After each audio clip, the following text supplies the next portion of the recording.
We are recording. So, hello everyone. Welcome back. Welcome to Life Connections, a platform for positive conversation and a wider connection. My name is Gary Staines, and I'm on a quest to share stories from remarkable people. Who are these people and what makes them remarkable? Well, the truth is they are people just like you. Everyday people that are loving life and fully intent on getting the very best out of our beautiful world. Maybe along the way, we can shine a light on the positive opportunities available for all. Alan, I kind of like that intro. So I'm Gary Staines and you're Alan Morgan. Today, this is the man. I've really been looking forward to getting this meeting on. A fellow Essex youngster like myself, living our best lives, living alcohol-free, give that bit away. Alan, welcome along. Welcome, Gary. Thanks for having me today. Really looking forward to it. It's good. So, Alan, obviously I know a little bit about you. We've never met in real. This is only we've only ever met in this virtual place. But I know a little bit more about you. So before we start a conversation, maybe you could, in 30 seconds, summarise your life to now, birth to now. Alan, 30 seconds. 30 seconds, go. Right, man, born, banged his head aged 11, carries on, starts drinking as a teenager, carries on from that, wants a different life, has thought of going to university, thinks, okay, give up drinking 3 years before she goes to university, does that, moves on, she does well, and I'm loving life. What was that? Wow, I think job done. 25 seconds, I think that was. So life is simple, eh? Pretty much, yeah, it's great actually. I'm really enjoying life right now. Good. Well, like many of my guests, I think all our guests so far that I've spoken to, we've all sort of kind of connected via the world of Andy Ramage, who, of course, very much one of the forerunners in alcohol-free space, originally from 1 Year No Beer, and now setting up his own self-development world, sort of under the Arate Way heading. And it was that. Did you come across Andy via the 1 Year No Beer, or? Yeah, I did. I did. Back in 2019, I decided that I wanted to change my relationship with alcohol. So I did just that. I gave up and had a few blips. But by going into 1 Year No Beer, I then was introduced to a community which made all the difference, Gary. And then, of course, from that, you then find out about courses that are run. And one of those was a mastermind course back in April 2019. When we were introduced to things called the 6 pillars. I was like, at the time, Sure. What are they? 6 pillars what?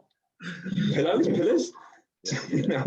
I embraced those and kind of moved on with that, and have been moving through that journey with Andy ever since. That'll be like 3 years in January now. So. Sure.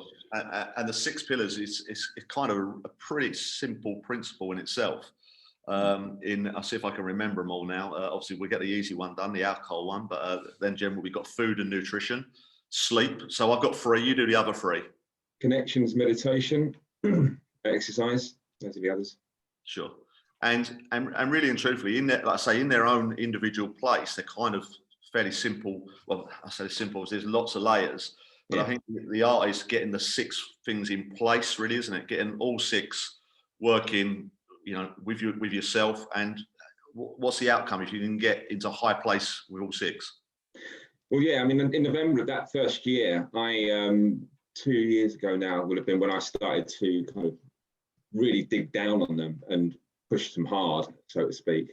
I've stepped back from them since. I mean, the sleep, obviously, I was getting up at 2 a.m. a lot of the time. I'm getting up at 4 now, sure, 7 days a week. But I find that with the sleep, that moves on to giving you everything you need to move on to the other pillars. So if you're in a better state of mind, if you've got better sleep and you've had rest, then you're more willing and able to actually dedicate time towards the other 5. So that, to me, is the most important pillar. And of course, the others are, I mean, I work out, I've got a physical trainer 3 days a week. I eat plant-based food from scratch and I batch cook it.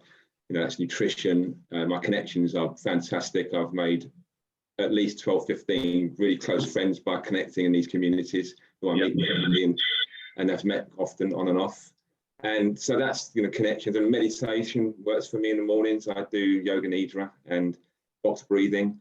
And so getting all of those right are the grounding for how I move on to do so many more things in my life and how I am right now, and how I feel at the moment. Was this part of your life previously, when you was sort of 5 years ago? Was this what be sort of similar interests in life, or? Absolutely not. No, 5 years ago, 2 years before my journey, I was a drinker. Like a lot of other people, drinking far too much and not functioning properly as well. A binge drinker at night, on a Friday night, but then having all my units in 1 week, in 1 evening, Sure. Instead of like spacing them out over the week. And then if there were gigs on a Saturday and gigs during the week, of course, you're talking stupid amount of units that I was drinking. And something had to change, and thankfully it did, Gary. It really did. Yeah, it's quite surprising. I tried to moderate for several years, and when you start counting the actual units, you don't get that many, do you really? Yeah, it's frightening when you look at it, and I think it's now been lowered to 14 for guys and girls, hasn't it? The weekly units from 21. So I'm led to believe, but then, well, regardless of the number of units, you know how badly you're functioning and what you're doing to yourself when you're drinking, and I'm just so much better off without it. Although I have had my blips, I have to say. We'll come on to the blips in a minute, because I think that's it's going to help many with that story. But so with the alcohol and being kind of men and from Essex, and I know that you're into music, I am myself, and out and about a hell of a lot. Not drinking is kind of very much against the trend, and seems to be quite brave for people of our age or younger. Did you find that you was pushing against the tide? Yeah, because the thing is, when you've got friends, you're automatically thinking about your social circles and how that's going to be affected by it. I mean, before I came into this environment, I tried to kind of go cold turkey on it, and it just never worked until you realise that, oh, hang on a minute, there are other people out there that have got the same issue as me, and then they're not in AA. Yeah. So that was a revelation for me to understand that I could actually connect with people in that way. But it was then, how do I then move forward with the relationships with the people that I've got as friends that I've known for many, many years? So I've always said, even recently, that I've lost 2 friends who couldn't handle me being alcohol free. One I went to a gig with, and he just stood the whole evening looking at me going like that. That was UFO at the Town Country Club, by the way, frankly. Right. 50th anniversary.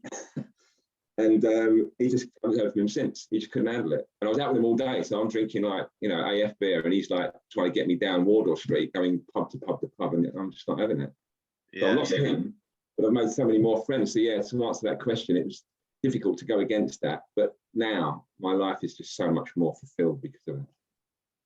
And so you said the benefits far outweigh any losses. Then losses of a few friends that let's face it, probably wasn't a great guy anyway. And for the personal benefits, just making you that much stronger. Yeah, and I do feel really strong. And I wouldn't be in this position now unless it was by connecting with people that have not got any agenda other than to wanting me to do the best, help me be the best person I can possibly be for myself. Non-judgmental and sharing. It's amazing what you can do. We can really pull ourselves over the line just by putting our stories out there and hearing what everybody else has gone through to try and get us to the good stuff and the fun side of the island, as Andy says. Yeah, I think it's the word Alcoholics Anonymous, and I think over the many years of my drinking, I thought that was probably the only place I could end up going if I wanted to try to sort my drinking out. But it seemed a bit too hardcore and a bit too for alcoholics, which I never used to claim I was. Do you feel that is sort of puts a lot of people off from approach, sort of trying to handle their drinking, changing their relationship with it? Well, yeah, because there are some people it does work for some people, I'm sure, Alcoholics Anonymous, but that middle ground was never there for me. I never knew there was a middle ground, to actually move towards finding out what I needed to do to give up alcohol. Once you're aware that there are online platforms to help you do that, then you understand. But all you're doing is looking up, thinking I've got a drink problem, and all you really know about is AA because it's so synonymous and prevalent in the drinking environment. You don't think that there are other platforms, and once you get introduced to those platforms, it's like, oh, thank God for that. I don't really want to go to those meetings, and I don't think that's going to work for me. But this obviously does, and it has. It's great.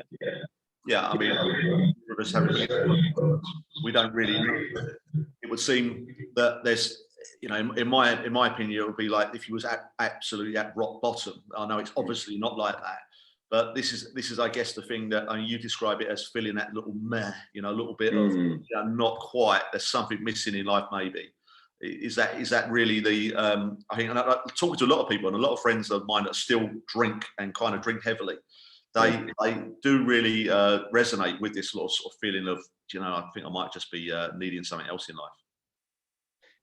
Yeah, and I've come across a lot of those guys and girls in the groups that we've been in, and I see that. I look back at my journey 3 years ago, which was very tough, you know, before that, and I now see what people are experiencing and coming into the various platforms that there are, that you see that struggle, the real struggle going on with so many people. And it's great that we've got this community where we can just share our experiences to be able to get them over the other side of where they need to be. And I think it's great that, you know, when you're doing things like this, Gary, you know, giving people the opportunity to tell their stories, that can influence so many more people, because the tentacles of this movement reach far and wide. You know, by me giving up drinking, you know, helped my relationship with my wife and daughter, which was good anyway, generally. But then means that they could go on with their day and have better experiences because they could see me firing on all cylinders. So you help one person, but you're helping 150,000 people. Yeah, it's crazy. You know, I'm into the whole high performance life type of thing, and drinking. You know, whilst there may be that short term high of having a quick drink, obviously it's soon that it's holding you back in. Hangovers start pretty much as soon as you stop drinking, and you're going to be then running 10%, 15%, 20% under, you know, like where you need to be really. And I mean, it helps me massively in business, but in life, just the way I far more happier around everyone and got more energy without a doubt. Yeah. And so it seems to be within the Andy Ramage, who when I never went into 1 year no beer, but I've met Andy via his office athlete course. And I went in really sort of like not knowing what the situation was going to be, but I was then really surprised that it was around about 80% women to men. And I thought, wow, I didn't realize that women had such a bad situation with drinking compared to men. But I guess it's maybe just men are a little bit, is it a bravado thing? It's like a macho thing. I agree. To be honest with you, you are right. I think, as I'll put this, you've got to be willing to open up as a man, which is not always very easy. If you wear your heart on your sleeve a little bit, that helps. If you're willing to share more of your story, and I do, and I'm happy to do that. But yeah, I feel as if the culture around men and drinking, it's like it only takes for a number of guys to kind of step above the parapet and mention that they've got an issue, that then others will actually follow, and they have. And I've got, you know, friends within these communities, both guys and girls, in equal measure. Sure. But I feel as if sometimes the guys might just need that little bit of guy-to-guy support, because some of them are still quite reticent to kind of share their stories and dive in so much. Some have, and it's great to see that. Some really great posts recently I've seen that, you know, some of the guys have done that, but that's not to say that, you know, this is a generalization thing. It's, you know, it is predominantly an 85% based environment where it's mostly girls and guys, and there is that kind of what's the word, demographic going on. But it's interesting, and I've embraced both sexes, and I jump in and tell everybody everything about myself because they need to know it, so I do it. I think the people that are going to get the most out of it, you've got to show a little bit of vulnerability really, and find an authentic self, which if you kind of like got a little bit of, some guys might have a bit of an ego thing going, and just like being a little bit brave. I think it's like most things, it's that first step, isn't it? Once they open up a little bit, and Yeah, and of course, we can still be stereotypical men, can't we? And I know that your interests and mine are fairly. We might have some slightly different musical interests, but we're both into music and both into going out and fitness and stuff. So you've been back out and about. I've seen going to lots of gigs. How's that been going in? Sort of like going to them sort of things and not drinking. Yeah, well, that's been quite different. I mean, I came from a drinking culture when I started when I was 19, going to gigs all the time. And I worked for Tower Records for nearly 10 years. And that was just free drinks, parties, album launches, everything. Record company, album playbacks, the lot. Meeting Mariah Carey, Barry Manilow, the lot. And, doing the green room with them for the in-store signings that they would do. Amazing days. Hanging out with the Wu-Tang Clan with Mariah Carey at the Café de Paris in central London. It's like, this is great. That was their entourage at the time. It was the New York hip hop band. It was just funny hanging around with them for a while. And all sorts of freebies at Tower Records. So a lot of my drinking culture was around gigs and working for Tower Records. And then I kind of left that to move into exporting and moved on from that again. So. Sure. And when you go out and out back now to watching music, you don't get temptation with alcohol, or it's. Well, no, but I did recently, and that was one of the 4 blips that I'd had in the nearly 3 years now that I've been drinking. Sure. I did actually go public with that, and I will actually say that was tough, because I'll explain what happened with that blip now, and I'll repeat what I've told other people and what I put out in my post. And I did the last live I did, I think that was 3 months ago. But anyway, look, I was following Genesis around the UK, and it was my birthday on Saturday the 25th of September. And everything was fine. I'd actually met up with Stevie Clapp, Sarah Prophet Ramsey, Susan Bannister, and Sarah's husband, which was great. We had a fantastic afternoon in the middle of Manchester for lunch. We had a nice vegan cafe. And honestly, at that point, when I'd left them and I'd left Stevie Clapp to go to the gig, it was about 5:30. And it was, I've arrived. It's the perfect moment. Again, it's like inhabiting this world is just fantastic. But then there's in Victoria, there's Victoria Station in Manchester. There's a pub in the concourse there, which just if you go into the venue, and unfortunately they've got the memorial to the Manchester arena bombing over the way there, which is really sad. And that kind of put me in a little bit of a tailspin when I looked at it earlier on, but I didn't think any more of it. But then I'd gone back in there, had an alcohol-free drink. I'd had a look at the memorial, and it made me sad, because that venue is where I took my daughter Natasha to go and see the WWE wrestling 10 years ago. Mm-hmm. And so I'd been there before that, and it was at that venue, and it got me thinking that could have been her. It got me feeling quite sad. It was on my birthday. I'm going to see my favourite band. I'm feeling a little bit melancholic and a bit sad. Gary, though, the thing that sent me over the edge was I was like, what would it be like having a beer? At that pub, they actually play the music of the band that are playing the venue that night. Right. I love Genesis. I love the old stuff, the 70s stuff, the folk stuff.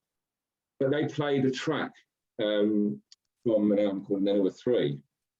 And it was so difficult, because there's a line in the song which said, "If the day were the last day of your life, my friend, tell me, what do you think you would do?" It's a track called Undertow. And I went on to get drunk. Oh. Yeah. And that was 3 months ago. And I folded, because I'd gone from having the happiest experience to feeling quite low. And then on my birthday in Manchester, on my own, no one around, I had quite a lot to drink. And I'd seen Genesis the night before at the same venue, and everything was fine. And I hadn't been tempted to drink before then, and I haven't been tempted to drink after then. After 3 months now. So it was a trigger that I think that there's a trigger. I think there's a trigger in us all if we're not careful. There was for me. I've never been tempted to drink. For 2 years, alcohol-free with my accountability partner up until September, firing on all cylinders, and it was one moment of everything coming together, and the sadness of the arena bombing, thoughts of my daughter, the line in the Genesis song, "If today were the last day of your life, my friend, tell me what do you think you would do?" And it was like, bang, I'm gone. So that's me being honest. I could have kept that quiet, but I didn't, and I wanted to be honest about it. So. And there's plenty of questions to come out of that, but I think that it's important that it's not a crime. You know, if you're giving up alcohol, great. If you're moderating, great. But if you do have a drink, it's not a crime, is it, Alan? You know, you have. I've heard of quite a few other people that have sort of like almost done it with intention. They've got to a stage, you know, maybe, you know, beyond a year in their journey, and they think, well, you know, maybe I'll give it a little go, a little bit of moderation. So this was just literally that random. It was the music. Had you sort of like had you had a moderating thought at that point? Was there any sort of like a build up, or you were still really determined to carry on that journey? Yeah, absolutely determined to carry on. Some of the people that, you know, I've known were like shocked. They saw me as someone who just never turned to drink. Sure. He just got it kind of pretty much in the bag in certain areas, and wouldn't have thought for one second that I'd be someone who did that. But it made me think, you know, there is a trigger in us all, and I'm like, I've decided that something good has to come out of that, and I am going to do this on my 365, which will be another 365 next year. I'm going to ask my friends and family, instead of giving me presents and money, just donate the money to Hope for Justice, Susan Bannister's charity, which is to help attempt to end slavery around the world. She does a fantastic job. So, because I'd met her that day, and I just thought, no, something good has to come from this. So I'm going to double whatever everybody else puts in. I'm going to give like, you know, £1,000 or so to Hope for Justice. Nice way to reframe that, yeah. And I think from my point of view, the one thing that I used to hate as a drinker was hangovers. So the following day, was it a hangover, and did it have plenty of guilt wrapped up in it, or how was you feeling the following day? Yes, awful. Next. To answer those two questions, no, look, absolutely terrible, awful. I did it for Natasha. I wanted to have more experiences with her leading up to university, so I didn't want to be waking up and like, oh, we could go to our favourite cafe, but I was just too hungover. It's like, I wanted to wake up on it, like, come on, Tasha, it's 11 o'clock, you've got to get out of bed, we're going to our favourite cafe. And you know, like dragging her out, but you know, we've got a fantastic relationship, my daughter and I. We had a very nasty experience with being bullied out of a company that I won't go into too much detail, but my wife had a very big trauma, and so I left that job because I took time off and they weren't happy. So I then decided that I was going to raise Natasha from, you know, literally being 2 all the way through to her teenage years, and so I came out of positions to come down a few pegs on the ladder to work in positions that would mean I was always around for Natasha. So I'd take her to school, pick her up from school, every single school play that she was ever in, every parents' evening, all the way through till when she was like 16 and realising that she's going to go to university. And then at that point thinking, okay, I've got to get my act together. So she's 19 now, she was 16. And at that point I thought, you know, it wasn't terrible drunk, I was just drunk, you know, I had to wake up hungover and what have you. But then I had that experience. So from a really traumatic experience, what came out of it is I effectively was there for every single moment of my daughter's, our only child's birth and how she flowed through the years. And she's now well-rounded and very lovely individual at uni now. So I'm very proud of that. So something good again comes from something bad, and I want something good to come from something I did last year, which was to drink on my birthday. I'm all about making sure that if something bad happened, then my God, something good's going to come out of it. Good, yeah. So you've given so much back to the community, I know, and but also there's another one, Alcohol Free Essex, which I know you're involved with. It's with the we got Christmas obviously coming up, so we're recording this just before Christmas. Right. The pressure of Christmas. Obviously, you've been alcohol free over Christmas a couple of times, and I was last year. Do you think there's an added pressure for people with events and stuff? And what advice could you give people? Yeah, there really is, isn't there? Because it's synonymous, isn't it? Christmas and drinking. So it's the pressure of the Christmas party, the pals going out a bit more, and you know, support a couple of people in the various groups that I'm in individually, just to kind of help them get over that a little bit. But the advice really is difficult to give, because you've been through it, and there's it's an amalgamation of a number of things really, and some things will work for some people and some won't. But AF beer, if you can get your head around AF beer, which isn't everybody's thing, and then plan when you're going out, sure, to make sure that wherever you're going, they've actually got those drinks available, and you kind of got half the battle won. But it's can you swap your relationship with alcohol for them to be ones where you have AF drinks or not? So my one bit of advice is go out, but plan, and always be sure that where you go, if you are happy to drink alcohol-free beers, that they've actually got those alcohol-free beers there.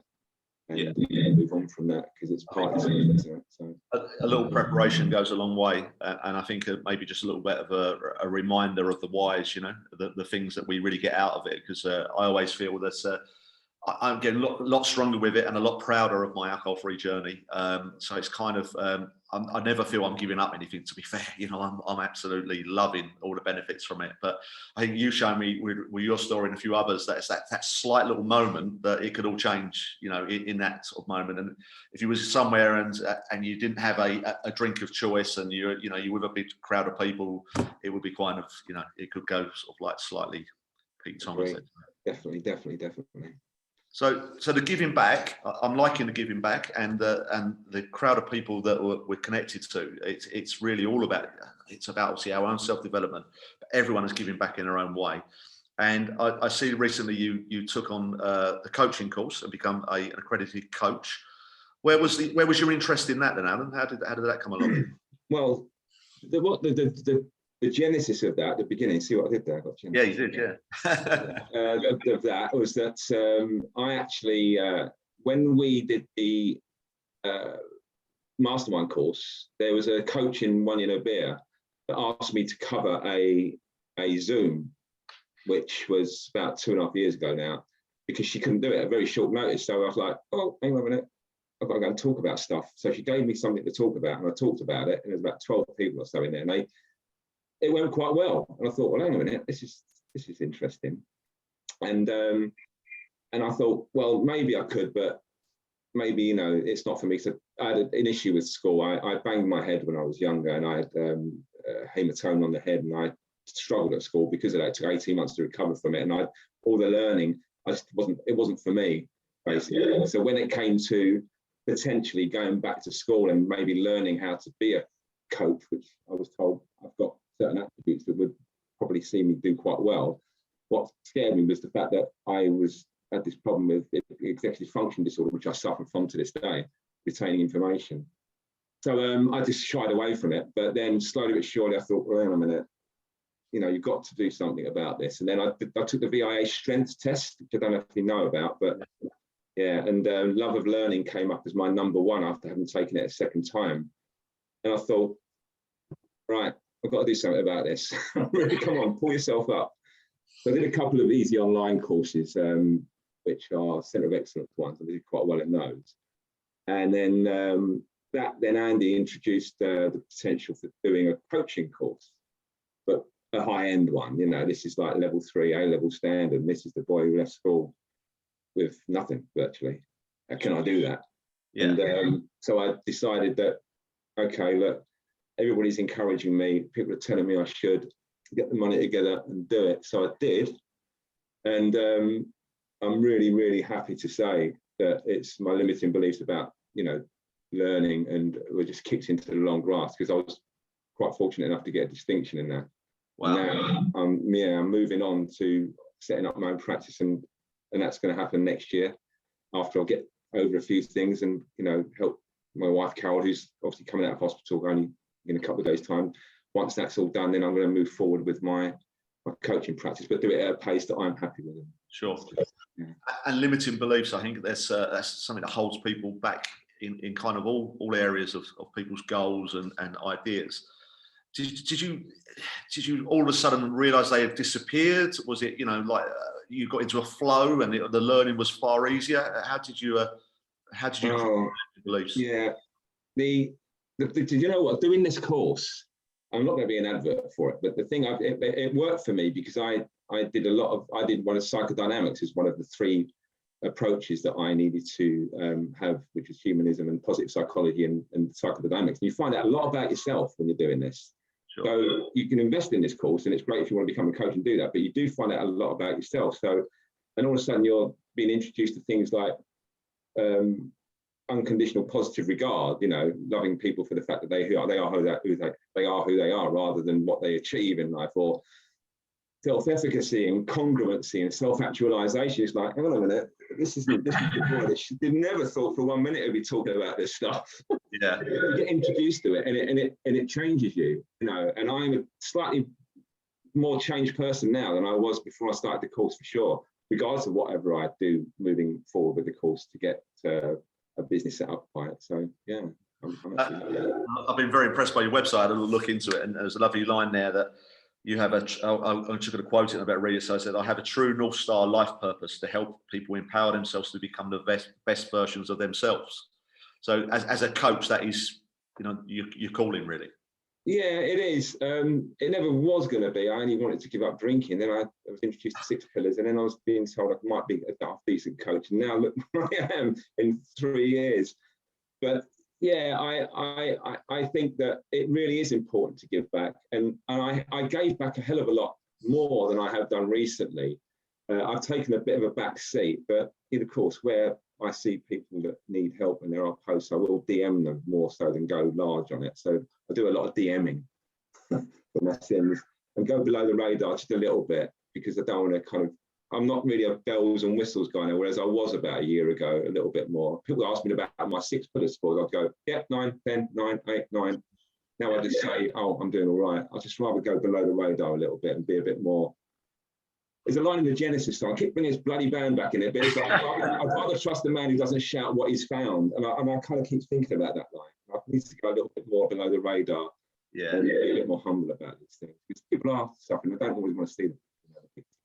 Yeah. I think it's about finding a pace that works, isn't it, as well? I love not. I think we all struggle sometimes with social media, for good and bad with it. But I do get into it, and I love reading everyone's stories and let's say adding on any comments or any advice or obviously taking a lot from it. But it can become sort of everything you do, rather than it should be just kind of like maybe a few percent. And finding that place is important, isn't it? That's what I've learned. I am going to be where I want to be when I want to be there now. And before the course, I was like, I felt as if I had to just respond as much as I could to help as many people as possible. There are enough of us in this community, it's the sum of its parts at the end of the day. Sure. We don't all have to be doing that. We've all, shared a lot. We give back, we take a step back. Other people come in, they take over. Where there are people that need help, there's always going to be people around to help them, and enough of them at the end of the day. So if people need to take a step back. Don't feel overwhelmed. Go back in as if it's like you've only been away for a little while, and you're just coming back in and you're starting over, and you're letting people know that you're around. Do that. Yeah. Be a little bit more relaxed about it.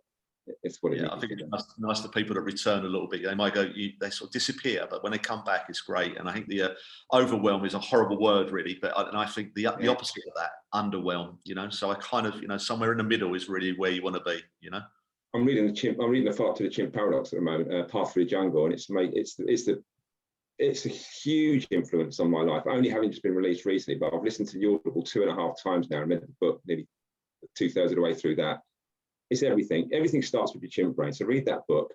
But you can read all the books in the sun, but you need to sort your mindset out first before you start, getting into essentialism and things like that. Yeah, I'm reading that book as well, and we better not have a complete book loving in a minute, because we'll be talking forever. But the Steve Peters book is absolutely awesome, and it's really easy to read as well. Yeah. I think that's done. There's like little pictures and bits and pieces in there, and I found it really easy to understand and get a hell of a lot out of it. Sure. Well, Alan, it's been great talking to you. I know we could talk forever, really, and I can't wait to meet you for real. And we can have an alcohol-free beer together and and maybe talk about Genesis a bit more and stuff, you know. But can we not carry on now and keep talking about Genesis? Come on. I need to plug your website because it does look brilliant. So it's allanmorgan.com, I believe. Yeah. Yeah. Allan Morgan, Allan with 2 L's, allanmorgan.com. And coaching available and stuff on there. And I see that you're doing some free taster sessions and stuff. So yeah, I'll always give out free coaching for anybody that wants it. You know, if it's not for them, then move on. But if they want to move on with me, then I can help them. That's fine. It's not a problem. You know, I'm very relaxed about these things. Good not stuff. too hard. Good stuff. Well, thank you very much, Allan. Thanks for your time, and I wish you all the very best. And stay sober, but stay rock and roll. Yeah. Thanks, Gary. Really appreciate it. Cheers, mate. Thank you. Take care. Bye. Bye. Bye.